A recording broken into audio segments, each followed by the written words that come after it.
A federal judge says the faulty warrant in the botched Breonna Taylor raid is not the legal reason for her death. WDRB's Katrina Nickel tells us how that decision provided a major win in court today for two former LMPD officers. Katrina?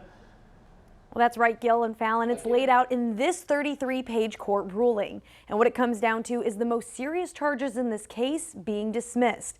And that means Kyle Meany and Joshua Janes no longer face the possibility of life in prison without parole. Certainly, it was the most dangerous charge that we were trying to defend.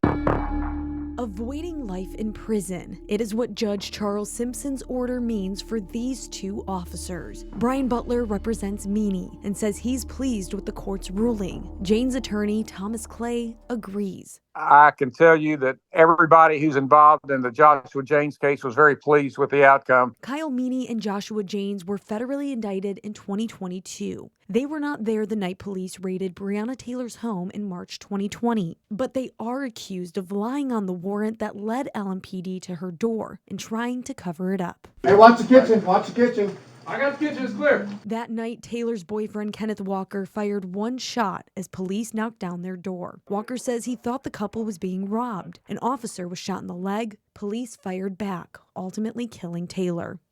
In this court document released Thursday, Judge Simpson wrote there is no direct link between the warrantless entry and Taylor's death, saying Walker opening fire was the proximate or actual cause. I don't disagree with that. Breonna Taylor's family feels differently. In a statement, the family said it is devastated and processing as prosecutors flush out next steps, and they will wait for the appeals process to play out. Now, it's important to note the judge described this as a warrantless entry because prosecutors argued the warrant was flawed and police did not have probable cause to enter Taylor's apartment that night. But on the night she was killed, police did have a warrant to be at the home. Katrina, with life in prison off the table, how does that change this case? Well, for Meany, it significantly lowers the possible punishment if convicted. He still faces one charge of lying to the FBI and a maximum of 5 years in prison. Janes has 2 felony counts alleging a cover-up after Taylor's death and could be sentenced to a total of 40 years. And we want to note an attorney representing Kenneth Walker, Taylor's boyfriend, declined to comment tonight.